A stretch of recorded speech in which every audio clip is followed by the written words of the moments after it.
आज की इस वीडियो के अंदर हम आप सभी के साथ में अपनी क्लास 7th जियोग्राफी सब्जेक्ट के चैप्टर नंबर 2 को स्टार्ट करेंगे, जो कि है इनसाइड अवर अर्थ। तो चलो यार फटाफट से स्टार्ट करते हैं और आपको यहाँ पे एक्सप्लेन करते हैं अपने चैप्टर को, ठीक है। सो यहाँ पे सबसे पहले कहते हैं the earth our homeland is a dynamic planet, it is constantly undergoing changes inside and outside. कि भाई जो हमारी अर्थ है जिसके ऊपर हम सभी रहते हैं, ये आपकी कॉन्स्टेंटली यहाँ पे चेंज होती रहती है, अंदर से भी और बाहर से भी। Have you ever wondered what lies in the interior of the earth, what is the earth made up of. क्या कभी आपने इस बारे में सोचा है कि भाई जो हमारी अर्थ है उसके अंदर क्या चीज़ है और भाई वो किससे मिलके आपकी यहाँ पे बनी हुई है। अब यहाँ पे आपको कुछ फैक्ट बताता है, डू यू नो के अंदर कहता है the deepest mine in the world is in the south Africa. It is about 4 kilometers deep. In search for oil, engineers have dug a hole about 6 kilometers deep. अब यहाँ पे आप सभी को बताते हैं कि जो सबसे आपकी गहरी माइन है। अब माइन आपको पता है कि हम भाई अपनी कोयल वगैरह की, डायमंड वगैरह की खुदाई के लिए खोदते हैं या फिर ऑयल निकालने के लिए खोदते हैं। तो वो आपकी साउथ अफ्रीका के अंदर सबसे गहरी माइन है, जिसके अंदर आपका एक जो होल है वो तो 6 किलोमीटर तक भी आपका गया हुआ है। उसके बाद कहते हैं to reach to the centre of the earth which is not possible you will have to dig a hole 6000 kilometre deep on the ocean floor. अब यहाँ पे कह रहा है कि भाई अगर आपको हमारी जो अर्थ है उसके बिल्कुल सेंटर पॉइंट तक, यानी कि आपको बिल्कुल यहाँ तक पहुँचना है, यहाँ तक सेंटर पॉइंट तक, तो आप बहुत मुश्किल से वहाँ पे पहुँच पाओगे, क्योंकि आपको उसके लिए यार यहाँ पे 6000 किलोमीटर गहरा आपको गड्ढा खोदना पड़ेगा। वो भी पता है कहाँ से, जो आपका ओशियन का फ्लोर है होता है। अब हम तो रहते हैं लैंड के ऊपर यहाँ पे, लेकिन आपको खोदना पड़ेगा जो आपका ओशियन होता है ना, समुंदर होता है, उसकी जो गहरी सतह है वहाँ से, ठीक है। तो सोचो यार आपको कितना नीचे या गाइज यहाँ पे जाना पड़ेगा।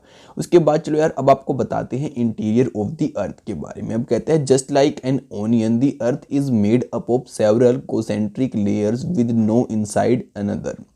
अब यहाँ पे आप सभी को कहते हैं कि भाई जैसे कि आपका जो प्याज होता है, आपने कभी प्याज को छीला होगा तो आपका प्याज की कुछ ऐसे लेयर होती हैं, ऊपर एक दूसरे के ऊपर एक लेयर होती है और वो ऐसे उतरती चली जाती हैं आपकी। तो यार ऐसे ही कुछ हमारी जो अर्थ है उसकी भी शेप आपको देखने को मिल जाती है। The outer most layer over the earth surface is called the crust. और यहाँ पे कह रहा है कि जो सबसे बाहर वाली लेयर होती है उसको हम क्या कहते हैं, यहाँ पे क्रस्ट बोलते हैं गाइज, ओके। तो कहता है इट इज़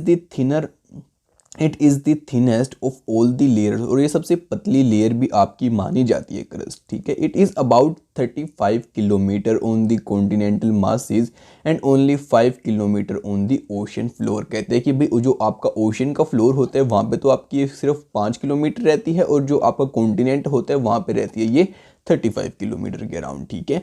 बाकी गाइज यहाँ पे आपको शो भी कर रखा है इस डायग्राम के अंदर। तो देखो यार जो आपकी क्रस्ट है वो सिर्फ कितनी पतली यहाँ पे शो कर रखी है। उसके बाद आती है आपकी लिथोस्फीयर, फिर आती है आपकी मेंटल, फिर आती है आपकी कोर मेंटल बाउंड्री, फिर आती है आउटर कोर, फिर आती है आपकी इनर कोर, ठीक है।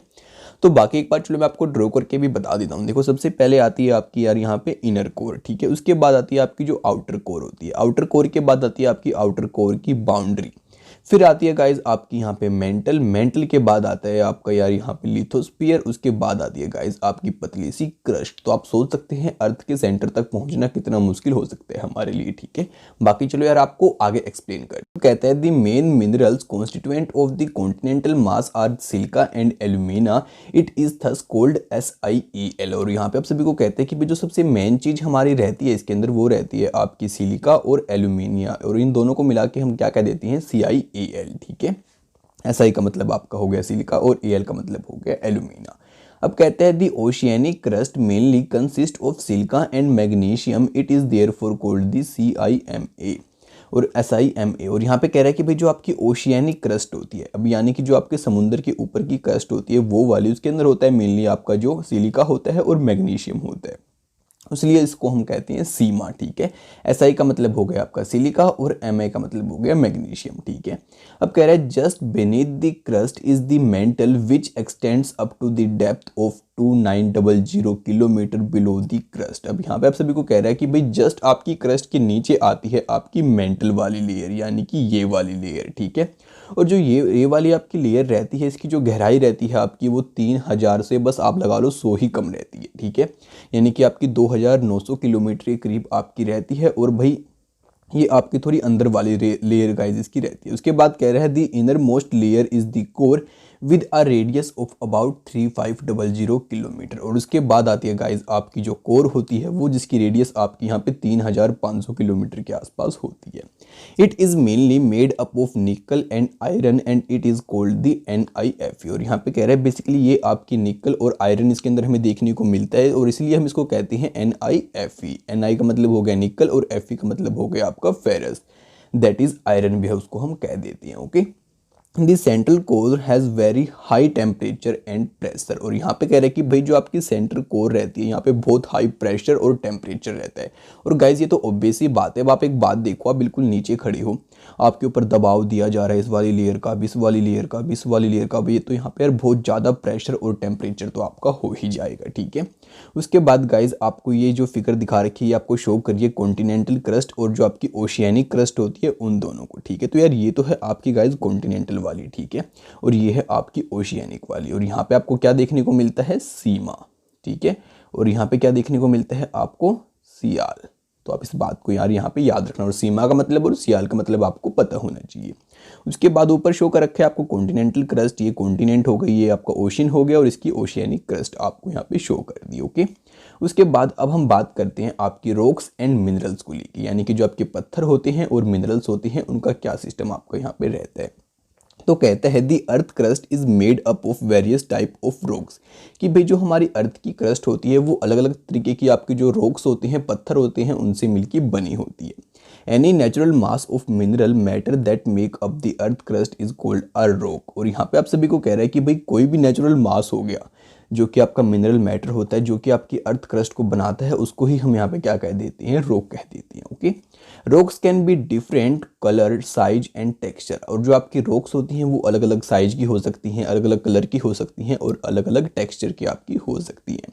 There are 3 major type of rocks, igneous rocks, sedimentary rocks and the metamorphic rocks. और यहाँ पे आप सभी को बताते हैं कि बेसिकली जो आपकी रॉक्स होती है उसकी 3 टाइप आपकी मेन होती हैं। वो कौन सी हैं, एक तो है आपकी इग्नेशियस रॉक्स, दूसरी आपकी सेडिमेंट्री रॉक्स, और फिर आती है आपकी मेटामॉर्फिक रॉक्स। ठीक है, when the molten magma cools it became solid rocks thus formed are called the igneous rocks. और यहाँ पे आप सभी को कहते हैं कि भाई जो आपका मैग्मा होता है, अब यार मैग्मा आपका निकलता है ज्वालामुखी से। ठीक है, अब जो आपका वो पता है ना आपको निकलता है ऐसे ज्वालामुखी से, आपका रेड रेड होता है लावा जैसा, तो यार वो जब आपका यहाँ पे शुरू में तो मोल्टन फॉर्म के अंदर होता है और जो आपका सूख जाता है तो उससे जो पत्थर बनते हैं उनको हम कहते हैं आपकी इग्नेशियस रॉक। ठीक है, they are also called primary rocks, और उनको हम यार प्राइमरी रॉक्स भी गाइज यहाँ पे बोल देते हैं। There are 2 type of igneous rocks, intrusive rocks and extrusive rocks. और यहाँ पे जो आपकी इग्नेशियस रॉक्स होती हैं वो भी 2 टाइप की रहती हैं। वो कौन सी आपकी इंट्रूसिव रॉक्स और आपकी एक्सट्रूसिव रॉक्स। ठीक है, अब यार डू यू नो के अंदर गाइज आपको कुछ फैक्ट बताएगा, तो चलो एक बार उनको भी यहाँ पे स्टडी करते हैं, फिर हम आगे कंटिन्यू कर लेंगे। ओके, अब कहता है the crust forms only 1% of the volume of the earth, 84% consist of the mental and 15% of the core. कह रहा है कि भाई जो हमारी अर्थ का इंटीरियर होता है उसका सिर्फ 1% पार्ट ही आपकी क्रस्ट कवर करती है, बाकी जो आपका 84% पार्ट रहता है उसको कवर करती है आपका मेंटल, और 15% को कवर करती है आपकी कोर। ठीक है, तो अब आप इस बात को भी गाइज यहाँ पे याद रखना। उसके बाद कहते हैं the radius of the earth is 6371 kilometre. और जो हमारी अर्थ है उसकी यार जो आपकी त्रिज्या रहती है और जो आपकी रेडियस होती है, ठीक है, अब रेडियस में आपको बता देता हूँ, बेसिकली ये होती है आपकी रेडियस, ये वाली। ठीक है, तो यहाँ से जो बिल्कुल सेंटर से यहाँ तक की डिस्टेंस होती है वो है आपकी करीबन यहाँ पे 6371 के आसपास। ठीक है, उसके बाद चलो आपको यार वर्ड ओरिजिन का भी बता देते हैं। यहाँ पे जो आपका इग्निशियस वर्ड है वो कहाँ से आया, ये आपका एक लैटिन वर्ड है जिसका नाम इग्निस है, इसका मतलब होता है फायर, फायर मतलब की आग। और आपको पता है कि भाई जो आग आपकी निकलती है ज्वालामुखी से, उसके सूखने के बाद ही आपकी ये रॉक बनती है, और इसलिए हम इसको यहाँ पे इग्निशियस रॉक बोल देते हैं। उसके बाद सेडिमेंट्री के मतलब यहाँ पे समझा रखा है आपको, ये भी आपका एक लैटिन वर्ड है और इसका मतलब होता है आपका सेडिमेंटम। इसका मतलब है सेटल डाउन, यानी कि जो चीज़ आपकी मतलब कि पहले तो वो मूवमेंट की फॉर्म में थी और वो अब आपकी यहाँ पे आके रुक गई है। मानो कोई कार आपकी चलती हुई आ रही थी और यहाँ पे आके रुक गई, तो वो यहाँ पे आके क्या हो गई, आपकी सेटल डाउन हो गई। ठीक है, उसके बाद मेटामॉर्फिक का मतलब आपको बता रखा है, ये आपका एक ग्रीक वर्ड है जिसका मतलब होता है मेटामॉर्फोज, और उसका मतलब होता है गाइज चेंजेस ऑफ फॉर्म, यानी कि किसी चीज़ की फॉर्म में चेंज कर देना। जैसे कि आपका मान लो पहले बर्फ़ थी, अब वो आपकी पिघल के यहाँ पे पानी बन चुका है, तो इसकी क्या चेंज हो चुकी है, यहाँ पे इसकी फॉर्म चेंज हो चुकी है। ठीक है, तो ये आपका मेटामॉर्फिक का एक एग्जांपल हो सकता है, मैं आपको समझाने के लिए जस्ट इसको बता रहा हूँ। ठीक है, उसके बाद चलो ग्लोसरी के अंदर आपको कुछ और बातें बताते हैं फॉसिल्स के बारे में। तो फॉसिल के बारे में बताता है, the remaining of the dead plant and the animals trapped in the layer of the rocks are called fossils. कि भाई जो आपके जानवर मर जाते हैं या फिर कोई पेड़ पौधे आपको पता है सूख के कई बार मिट्टी में मिल जाते हैं, तो जो उनकी मतलब कि बचे हुए पार्ट्स हमारी अर्थ की जो लेयर्स होती हैं अलग अलग उनके अंदर रह जाती हैं, उनको हम कहते हैं गाइज यहाँ पे फॉसिल्स। ओके, तो चलो यार अब आपको आगे समझाते हैं। तो आगे कहते हैं, can you imagine lava coming out from the volcanoes, lava is actually fiery red molten magma coming out from the interior of the earth on its surface. और यहाँ पे आप सभी को कहते हैं कि आप सोच सकते हो कि भाई आपकी ज्वालामुखी यहाँ पे है और उसके अंदर से आपका ऐसे लावा निकल रहा है। ठीक है, आपका लावा ऐसे आ रहा है। तो मैंने वैसे डायग्राम आपको बना दिया है, अब आपको उसको सोचने में थोड़ी आसानी रहेगी। ठीक है, तो यार लावा आपका निकल के आ रहा है और जो आपका लावा होता है यही आपका मैग्मा भी हम इसको बोलते हैं, जब ये अर्थ के आपके अंदर रहता है। ठीक है, when this molten lava come on the earth surface it rapidly cool down and became solid। और यहाँ पे कह रहे हैं कि भाई जब ये जो लावा होता है आपका, मानो ये ज्वालामुखी था, यहाँ से लावा निकला और जब ये बाहर आएगा तो यहाँ पे बहुत जल्दी आपका ये मतलब कि सूख जाता है और सॉलिड बन जाता है। और जब अंदर से निकलता है जब ये कैसा होता है आपका, ये लिक्विड फॉर्म में होता है थोड़ा थोड़ा। ठीक है, उसके बाद कहते हैं, rocks formed in such a way on the crust are called the extrusive igneous rocks. और जो इस टाइप से आपकी रॉक्स बनती हैं ना, उनको हम कहते हैं एक्सट्रूसिव इग्निशियस रॉक्स, क्योंकि यार आपकी बाहर की साइड आके बनी है। ठीक है, they have a very fine grind structure, for example basalt. और यहाँ पे आप सभी को कह रहा है कि इनका जो स्ट्रक्चर रहेगा ना आपका रॉक्स का, वो मतलब कि बहुत अच्छे तरीके से आपका ग्रेनाइट स्ट्रक्चर रहेगा। ठीक है, और इसका एग्जाम्पल दे तो आपका बेसाल्ट इसका एक बहुत अच्छा एग्जाम्पल हो सकता है। उसके बाद कह रहे हैं, the Deccan plateau is made up of basalt rock, sometimes the molten magma cools down deep inside the earth crust. और यहाँ पे कह रहा है कि भाई बहुत बार क्या हो जाता है कि भाई जो आपका मोल्टन मैग्मा है वो ज्वालामुखी से बाहर नहीं निकला, लेकिन वो आपका अंदर ही कूल डाउन हो गया कहीं भी। ठीक है, अब ये आपका ज्वालामुखी था लेकिन ये बाहर नहीं निकला, आपका अंदर ही कहीं कूल डाउन हो गया। तो solid rocks so formed are called the intrusive igneous rocks. तो यार अब जो आपकी अंदर यहाँ पे रॉक्स पत्थर बनेंगे उनको हम कहेंगे इंट्रूसिव इग्निशियस रॉक्स। ठीक है, अब आप इसका डिफरेंस समझ चुके होंगे इंट्रूसिव का और एक्सट्रूसिव का। ठीक, since they cool down slowly they form large grain. और यहाँ पे कह रहे हैं कि और ये आराम से ठंडे होंगे, हमें इस बात को तो पता है क्योंकि यार ये अंदर की साइड है, तो इसको हम कहते हैं लार्ज ग्रेन्स। ठीक है, granite is an example of such are rock. और इसका एग्जाम्पल अगर आपको बताएं अच्छा तो वो है आपका ग्रेनाइट। और जो आपका बेसाल्ट है इससे मिलकर आपका पूरा डेक्कन प्लेट्यू बना हुआ है पूरी बेसाल्ट रॉक से। ठीक है, तो ये फैक्ट आपका पीछे एक रह गया था। उसके बाद कहते हैं आपको, grinding stones use to prepare paste powder of spices and grains are made of granite. अब यहाँ पे कह रहे हैं कि भाई जो आपके स्पाइसेस वगैरह बनाते हैं, हम पाउडर वगैरह बनाते हैं, वो यार जो बनते हैं ना वो आपकी ग्रेनाइट रॉक से ही बनाए जाते हैं बेसिकली यहाँ पे। ठीक है, अब कहते हैं, rocks roll down crack and hit each other and are broken down into small fragments.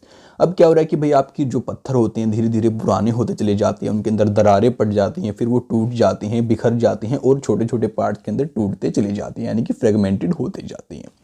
These smaller particles are called sediments। और इन छोटे छोटे पार्टिकल्स को हम क्या कहते हैं, सेडिमेंट्स बोलते हैं। ठीक है, These sediments are transported and deposited by wind, water etc। और जो आपके सेडिमेंट होते हैं इनको भाई आपकी हवा अपने साथ ले जाती है, अगर कोई तूफान वगैरह आपका आता है तो कई बार जो नदी होती है, पानी होता है, वो अपने साथ इनको बहा के ले जाता है। ठीक है, तो इसे बहुत तरीके से ट्रांसपोर्ट आपकी करते हैं।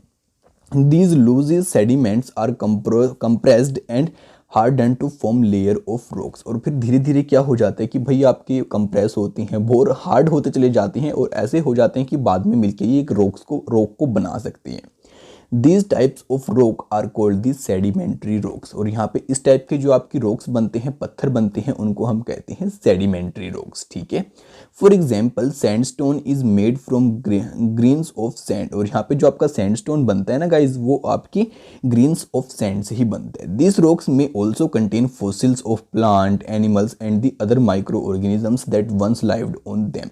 और भाई जो इस टाइप की आपकी रॉक्स होती हैं इनके अंदर हम फॉसिल्स भी इंक्लूड कर सकते हैं, जो कि आपके प्लांट प्लांट के होते हैं, एनिमल के होते हैं, या फिर किसी और माइक्रो ऑर्गेनिजम्स के हो सकते हैं, क्योंकि यार आपको पता है कि भी छोटे छोटे पार्टिकल से मिलकर आपकी ये रॉक बनी है, ठीक है।